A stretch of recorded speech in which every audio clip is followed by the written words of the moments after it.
Hi, it's Steve. Today we'd like to show you how to change the evaporator fan motor in your refrigerator. It's a really easy repair. Let me show you how we do it. Now that we've disconnected to power, our next step will be to make sure that all the items in the freezer are removed. Then we're going to take out the freezer basket and remove the complete freezer door, and that will give us better access to do this repair.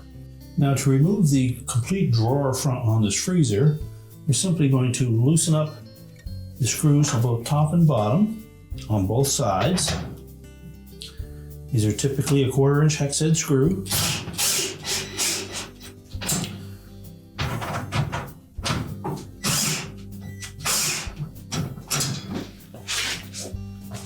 Do the same on the opposite side. And then carefully lift up equally on both sides of that door.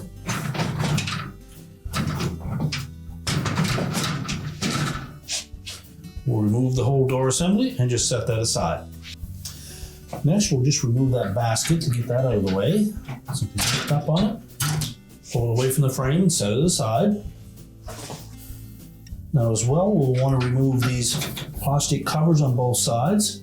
Simply release the little locking tabs while lifting up on them.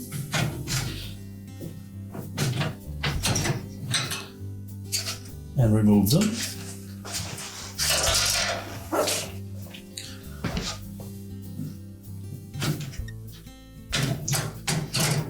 And set those aside.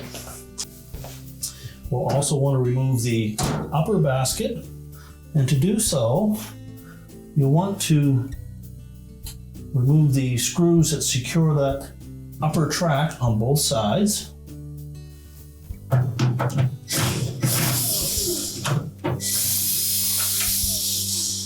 Again, these are 1/4 inch hex head screws. With the screw removed, you're able to flex that track just enough to allow it to lift up on both sides. And then pull that basket completely forward. Now, to release that basket completely from that track, we need to lift up on the covers on the rear as well. There's a couple of tabs that hold those in place. Now, to release the rear drive wheels on that upper rack, we need to depress these 2 locking tabs on the end covers while pulling up on the cover itself.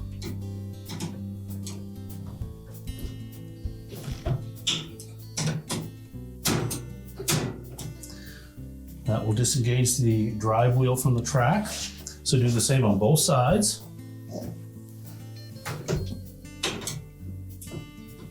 Now, with both drive wheels released, next just going to flex the front of that rail enough that we can pull that rack out from underneath of it.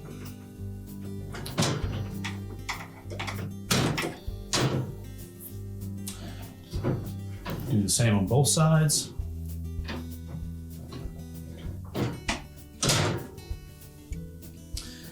And then just lift that whole upper rack out and we'll set it aside.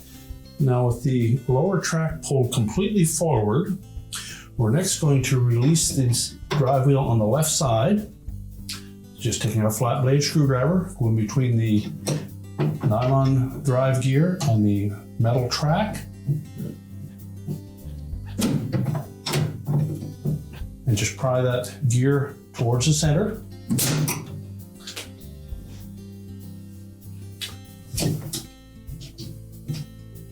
You can then just lift up on it, pull it completely away from the right-hand side, and we'll just set that aside. Now, our next step will be to remove the Icemaker, if there's one installed on your freezer. There are 3 mounting screws that secure that to the side wall, one below the Icemaker that we need to remove, and then 2 up on the side wall that we can typically just loosen up enough to lift the Icemaker out of the way. These again are 1/4 inch hex head screws. So with the two upper ones loosened, we're going to just lift up on that ice maker, tilt it away so that the fill spout at the back clears the fill cup, and then we'll disconnect the wire harness.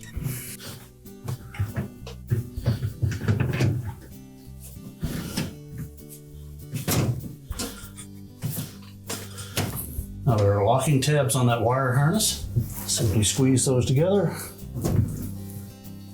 and then remove the ice maker and set it aside. Now with the ice maker out of the way, we're actually going to remove that rear mounting screw. Next, we'll remove the screw that secures that cover for the fill spout. Now there are actually 4 screws that secure that evaporator cover in place. 2 at the top, 1 through that mounting bracket, another one on the right hand side, and then 2 across the bottom, 1 on the left and 1 on the right. We will need to remove all 4 of those screws.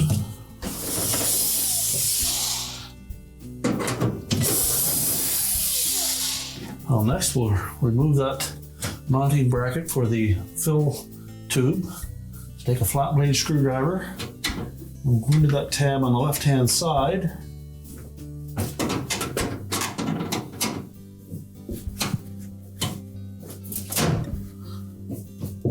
You need to release that tab, so pull it towards the center.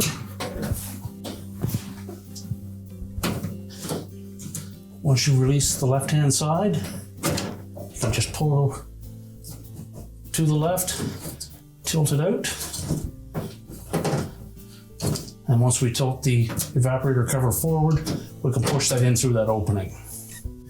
Now, if you had an ice maker on your model, you would also have this little deflector shield that needs to be removed.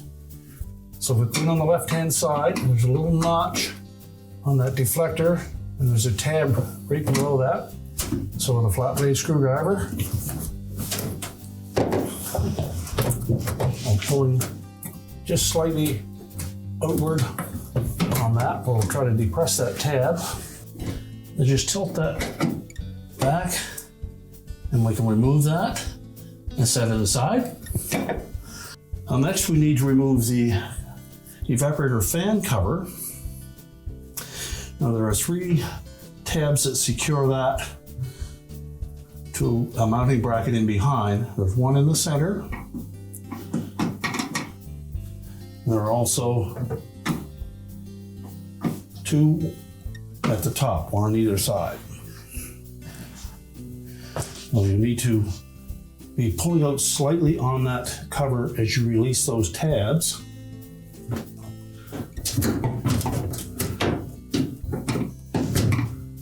So release the center one first.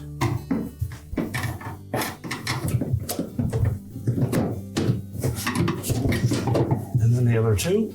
And then we can lift that cover out of the way. Now next we have a cover for the temp sensor located over on the right hand side here. Again, there's a little slot in that cover. We're using a flat blade screwdriver. We're simply going to push that tab towards the outside wall.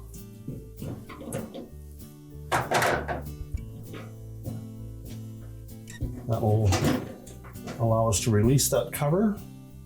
You can then pop the sensor out of the holder,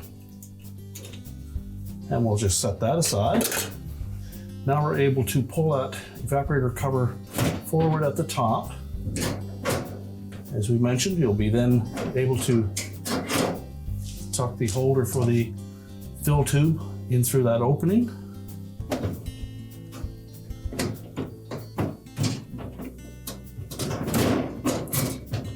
And if you find that really tight to pull out of there, just lift those top 2 tracks that you removed the screws on earlier.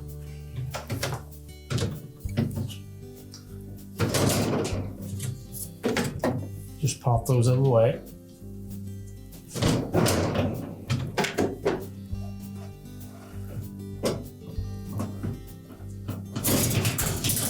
And then carefully lift the evaporator cover completely out of the freezer. and set it aside. Now next, we'll need to remove the harness from the evaporator fan motor. So using a pair of pliers, we'll just pull those terminals off of the motor.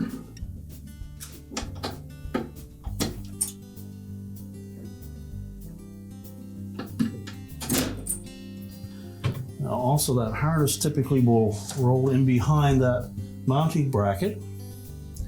We need to remove the mounting bracket and that harness. So we'll begin by taking the two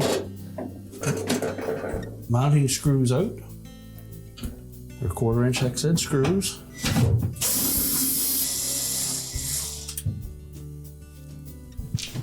Now the harness is attached to that mounting bracket with some arrowhead fasteners. So we'll need to push those up through the openings. You may need to pull that bracket away from the back wall to get better access to it. Simply depress those fasteners.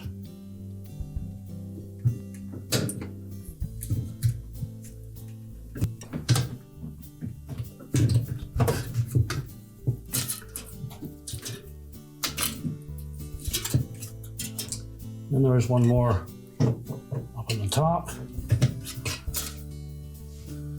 And now we can take that whole assembly and set it on a suitable surface, and we can change out that motor. Now our next step will be to remove the fan blade. So we're just going to reach in behind and gently pry that blade off with a pair of needle nose pliers. And set that aside. Then we need to release this mounting bracket from the main bracket. There are a couple of tabs, one on either side. So using a flat blade screwdriver, we're going to come in from the front. So just go into this gap between the main bracket and that rear bracket. And just pry that enough that the tab will be released. Do the same on the opposite side. Once you've removed that bracket, you can then lift the old motor out of the housing. Be sure to remove the isolating bushing, discard the old motor, and line up that bushing on the new motor. Now when positioning the new motor into the mounting bracket, make sure we line that up properly. Position it so the terminals for the motor are on the correct side. Now with the motor mounted properly, we next need to put the fan blade back onto the shaft. So we're simply going to press it on. It should bottom out in the center. Now some models require the wire harness adapter. If you're simply attached directly to the motor, you can discard that portion. And now we're ready to put the assembly back into the freezer. Now our first step in reassembling will be to route that harness around the mounting bracket.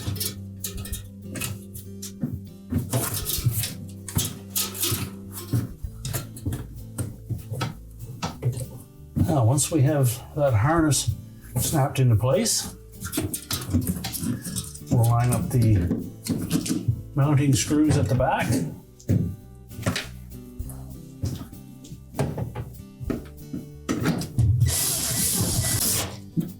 And we'll reconnect the motor harness.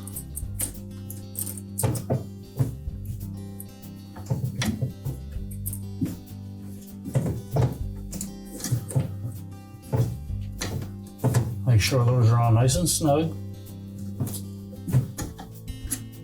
Now we're ready to put the evaporator cover in place. Just slide it down in behind the rails.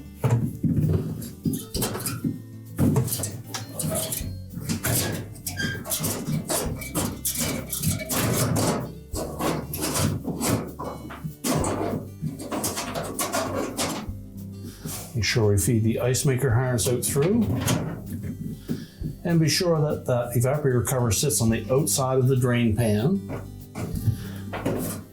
Need to locate the harness for the temp sensor.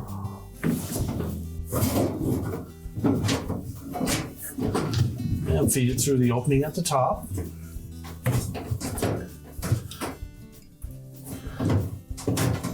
Make sure the fill tube comes through that opening.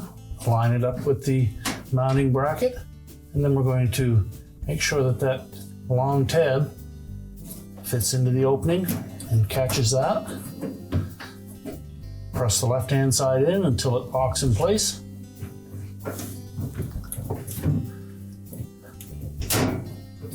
There's a little arrow that lines up in that notch.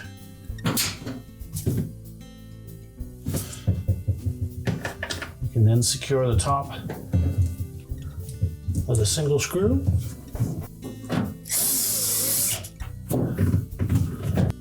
Line up the temp sensor with the opening in the cover.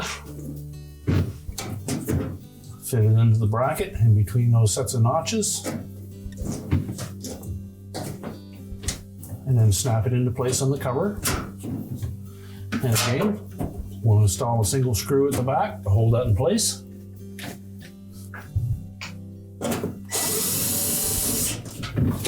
Then we'll put the bottom screws in.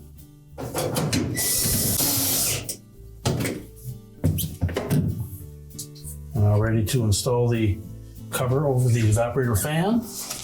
I'll line up the two tabs so that they engage that mounting bracket, and the one in the center will lock itself in place.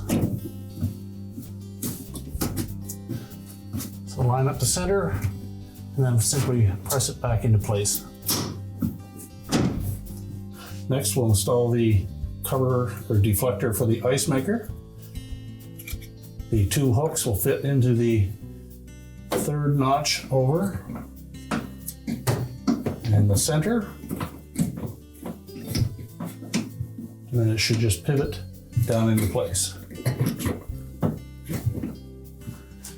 Line it up and then snap it in place. Now we're ready to reinstall the Icemaker. Now before we lift the Icemaker up into place, we'll start that screw back in where we removed it earlier. We'll reconnect the wire harness.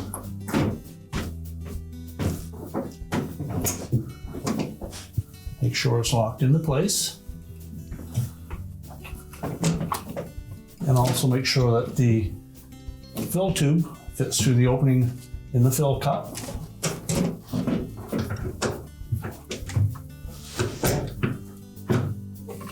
And then hang the Icemaker on the two mounting screws. We'll tighten those securely.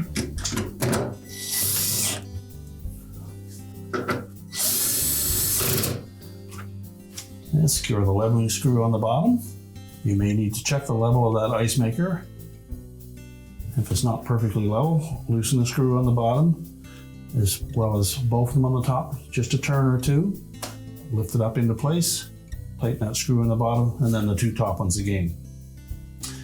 Now once we've got that done, we're ready to start putting the lower track together for the bottom basket. So next we're going to pull the bottom rails completely forward. We'll take that upper basket, make sure both end pieces are in the raised position, and then we're going to tuck. Next we're going to tuck those corners in underneath the stops on those top rails. Now once they're in behind that, you can just push that back out of the way. We'll lock those upper rails into place and secure them with the two screws.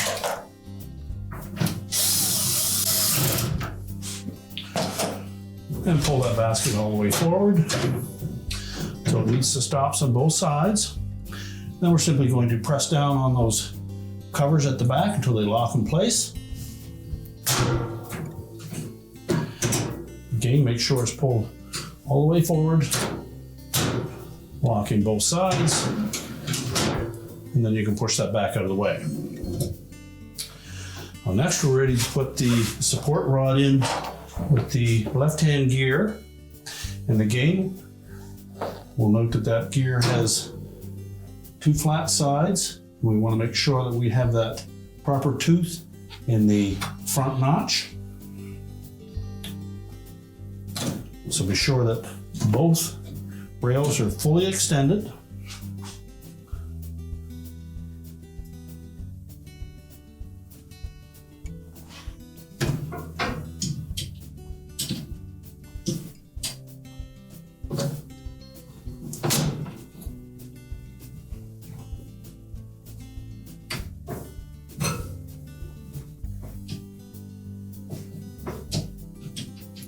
Now, because that's a square shaft, it will only go in 4 different positions.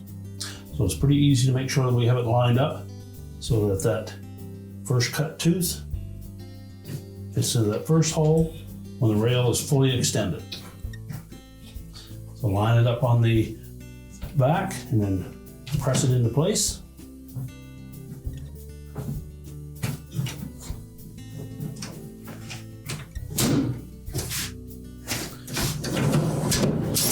And check the operation. And now we're ready to install the rest of that lower basket. And next we need to put those side covers back on. We want to make sure that we line up these 2 hooks on the bottom into the respective slots on that metal bracket. And the top edge needs to sit over the top of that metal bracket. So engage the wheel and rod at the back, and then just snap them down into place till the walkie tabs hold them there. Do the same for both sides. We can then place the wire basket into those holders. And now we're ready to put the drawer front back on. So when installing that drawer front, we just need to make sure that we line up the 2 screws with these slots on the mounting brackets. It's easier to do one side at a time.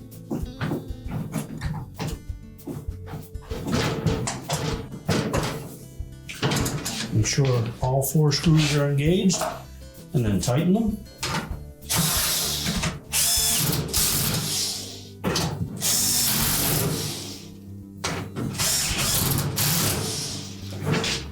And just check the operation. And now we're ready to push the refrigerator back into place. Now we can push the refrigerator back into place, reconnect the power, and your repair is complete.